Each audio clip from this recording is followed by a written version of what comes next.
Salutations friends, welcome back to my channel. Today's video I'm going to be reviewing and talking a little bit about a luxury brand that is pretty awesome. So this is my monthly Scentbird pick. We are going to be reviewing the brand Grace de Monaco. This is Promenade Sur Le Rocher. I got this from Scentbird, and this is my monthly pick from Scentbird. I didn't get this from Scentbird. I chose this as part of my Scentbird, and this is something really cool, something really beautiful. I want to talk to you guys about this more than just a fragrance, so let's get into the video. First things first, I'm not affiliated with Scentbird. I use my own money for Scentbird. I've had it for years, for many years at this point. I do have a referral code. I will link it below. You use that referral code. If you're a new member, you get a free month. I get a free month. Anybody that has a Scentbird subscription gets that refer a friend code. I don't have it in any way, shape, or form because I'm a YouTuber. I see the little thing that says refer a friend and I link it below, but I use my own money to fund my Scentbird. So some people are like, obviously this is affiliated. No, I've spent a lot of money on Scentbird over the years. I have done a few videos talking about Scentbird. I will link the most prominent video that I think is really important because we will be talking about that in regards to is Scentbird a ripoff? And that's talking about brands that I think are worth checking out on Scentbird where you're not like money, like dollar for dollar worth checking out. You know, some brands like the price per mil, it's more expensive to get it on Scentbird than to buy it full price. That's kind of it. Anyway, if you watch the video, I'll link it below. You kind of get that. This, as far as I know, is the most expensive bottle on Scentbird.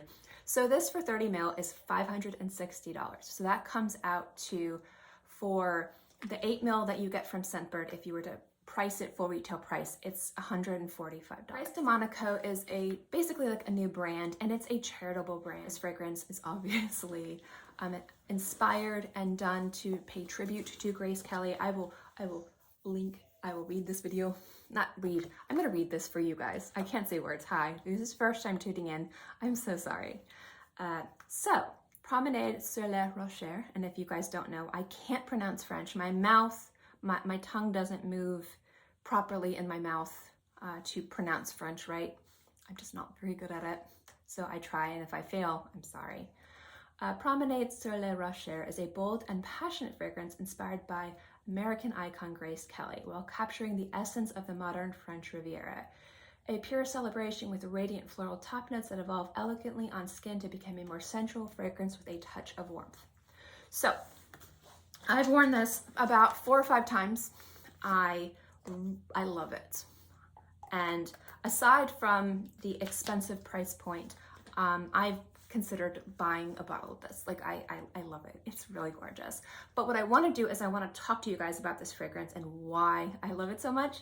But first, let me just say that this type of fragrance is more than just like a luxury fragrance. The price point on this goes beyond just the scent, and I will get into that at the end of the video when I talk about the pricing and the prestige and the curation of this house.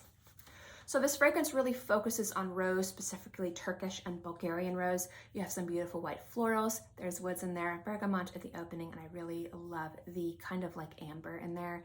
It gives it a nice, beautiful kind of sensual sweetness. Now this fragrance is very feminine, very romantic. I love the fact that it smells very ageless and timeless. And what I mean by that is there's some compositions that smell very sophisticated, very elegant, very mature, and there's other compositions and formulas that smell very youthful, very dazzling, very bright, but very flirty and very playful. This has a lot of the more positive qualities of all of those mixed together.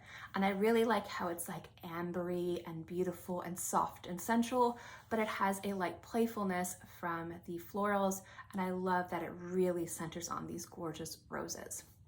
Now this fragrance is a rose fragrance. If you do not like rose, you will not like this fragrance at all. And this fragrance has a nice clarity to it. Sometimes if you have too sweet of a rose scent, it can pull off a little cheap, a little muddy. That's not a bad thing. I like a good sweet rose fragrance, and I really like a good jammy rose fragrance, but you can find some really beautiful, amazing fragrances that are jammy and sweet roses for like 50 bucks. So why would you spend $560 on 30 ml of something aside from the charity aspect of it?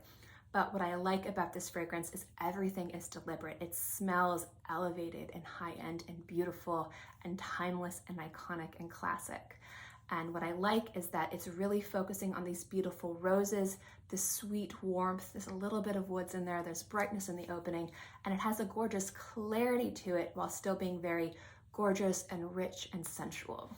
So if you like fragrances like Chloe, like the type of DNA from the houses of Chloe, and you want something more luxurious, more sensual, more elevated, I think that this is the type of fragrance you're really gonna like. It doesn't smell like a Chloe fragrance. It smells like a Chloe fragrance won the lottery. And so this person has the money to go out and get the best of the best, but they still have that touch of youthful playfulness while being able to afford the finer things. And that's what this fragrance smells like, a higher, more elevated, more luxurious version of that. And what I love about Chloe's fragrances is the fact that they are unapologetically feminine, timeless, playful, and flirty. And I like that this smells a little bit more sophisticated and elegant and slightly mature. It's really, really beautiful.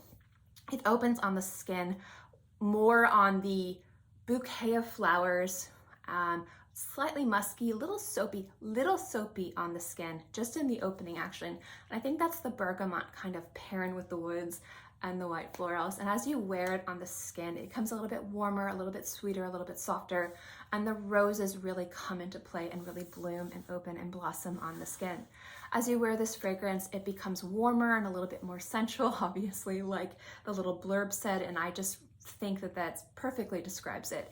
The roses are there start to finish. It just gets a little bit sexier, a little bit richer, a little bit sweeter, and a little bit warmer on the skin the longer you wear it, but the roses are there to stay. I'd say the white florals are a little bit more predominant in the composition the first 2 to 3 hours, and they become a little bit more softy, wispy, and effervescent the last few hours on your skin. This is in no way a new composition. This is in no way something that hasn't been done or smelled before. This is a more elevated and sophisticated version of a beautiful kind of rose, romantic, sensual, just beautiful fragrance. And I love those scents. So I think this is gorgeous. If you love rose fragrances, if you're looking for something romantic and whimsical and mature and just sensual and just something really beautiful and effortless, definitely give this a shot. If you can't afford $560 for 30 ml, I completely understand. Charitable cause or not, that is inaccessibly priced for a lot of people. Check it out on Scentbird. Will I buy this perfume? I'm still debating. That is a lot of money for a perfume for me. I mean, I've spent that and more. I've considered it. I might. It's really, really good. But at the end of the day, it is a really beautiful perfume, and I think it's worth the money. Whether or not you want to make that investment, I don't think that it is overpriced. So now that I've reviewed this fragrance, so if this is your first time, and the only thing you cared about is a review, nice. Hey, thank you for stopping by. Don't forget to like this video and subscribe to my channel. I really appreciate it. But now we're gonna get a little bit into the price point, the charity. So $560 for 30 ml is exorbitantly expensive. It is inaccessibly priced for 99.9% of the people. And even people who can afford it might not want to afford it. It might be, that's too much to spend on perfume. And I understand that. Just because you can afford something doesn't mean that you will. There are some people who can afford $250,000 cars and they just think that's way too expensive. And then there's people who, you know, like to save up because those things have value to them because it's something that they really appreciate. So I'm not going to sit here and say, just because you won't spend it, like, how dare you? That's not how this works. Everybody's own budget and what they place value on and what they decide to spend their money on, that's completely up to you. But I think it's pretty safe to say that $560 for 30 ml of fragrance is very, very, very, very expensive. So part of the expense of this fragrance is that this house is giving 100% of the proceeds to charity. And also this house is curating a more prestigious, higher end luxury experience. So the entire idea about this house is creating very high-end, very luxury experiences a la fragrances and also giving back to charity.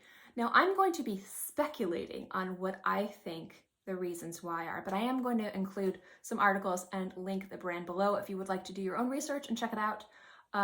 Nothing is affiliated at all, but just, you know, I'll link some of the things I did a little bit of quick research on. My thought is this. I think that this fragrance probably costs a lot to make because they're obviously working with the best of the best ingredients, the best of the best people in the business. And on top of that, they also want to generate interest with people learning about their brand. And one of the ways that people do that is by word of mouth. And there's a lot of fragrance releases out there and people get really excited, but they might talk about one thing. And to really talk about a fragrance house and a brand, a lot of times it's surrounded and shrouded in controversy and drama. And I think one of the things that people kind of get their britches in a bunch over is the price point of fragrance. And I'm not going to sit here and say that that is unwarranted knotting of the britches. But I will say that people think that things that are expensive are overpriced. But I think, and again, this is my opinion, this doesn't mean I'm right, I think part of the price point of this is to generate talk, to generate discussion on this fragrance. So people look into the fragrance, look into the brand, learn that it is a charitable endeavor, and learn more about the charity. And so maybe they're like, you know, I like the idea of supporting this charity. I don't have the $560 for the limited amount of fragrances that this house is going to make, but I can throw $5, I can throw $10, $100, you know? And I think that's part of where the price point was kind of added into. There's the prestige of owning this fragrance. There's the prestige of donating a lot of money to this charity and in return getting really beautiful perfume. But I also think that it's adding a lot of discussion and debate and conversation around this brand because of the price point of this fragrance. And then people will learn a little bit more about this charity and maybe they will want to donate if they can't afford the $560. That's what I think. Now, I have no experience with charities other than donating to charities. So I think that the idea of this house is they're being true to Grace Kelly. She's somebody who is sophisticated, charming, charismatic, intelligent, inspiring, just a beautiful woman inside and out. I like the idea of proceeds going to charity, especially for an expensive fragrance. And I also like the idea that this is something that is more higher end and something that is more prestigious. That doesn't mean everyone's going to agree with that, but I also don't disagree with it. And I also like that even though this is super prestigious and expensive and not everyone's going to be able to afford it, you can still access the fragrance, the smell of it by situations like Scentbird. I don't know how long it'll be on Scentbird. I don't know if it's a limited number or a limited amount, but I think that the fact that you don't have to spend $560 to smell this, you can spend $15 for like a little under a quarter of a bottle of this. I think that that's really fantastic and something worth checking out. So it's not like you can't smell this. You have to be rich or you have to donate a lot of money or spend a lot of money to smell it. For the entire experience of donating to the charity and getting the full presentation, it is more money. So they're not completely gatekeeping this fragrance because you can get it a la Scentbird. So you can smell like this, but in order to kind of have the presentation, and for a lot of people, presentation is expensive, you have to spend a lot more money. So I think I feel better about it being a super expensive experience because you can get it on Scentbird. At the end of the day, this is an expensive fragrance. This is priced high for a variety of different reasons, obviously, paying for the best of the best ingredients, the best of the best presentation, and at the end of the day, also wanting to give a chunk of money, all the leftover money to a charity, but also using the price point. In my opinion, I'm not saying that they are, but I think part of the high-end price is also drumming up exposure and conversation around this house. A lot more people will start looking into this charity, and they might, again, not be able to afford a $560 bottle of perfume, but they might be able to afford a few dollars to this charity. And I think at the end of the day, that's going to be really important for the charity and kind of giving back. So I know that this video is a little bit different, a little bit long, a little bit chatty. I'm very, very sorry, but I did want to talk about it. This is a beautiful fragrance. I know, again, like I said before, $560 is crazy expensive. So if you like the idea of a beautiful, elevated, romantic, mature, gorgeous rose scent, check it out on. If you've had the opportunity to try this fragrance, if you agree with what I said about the charity and the price point, if you disagree, let me know in the comment section below. And as always, guys, thank you so much for watching this video. I hope you enjoyed it, and I'll see you next time. Bye.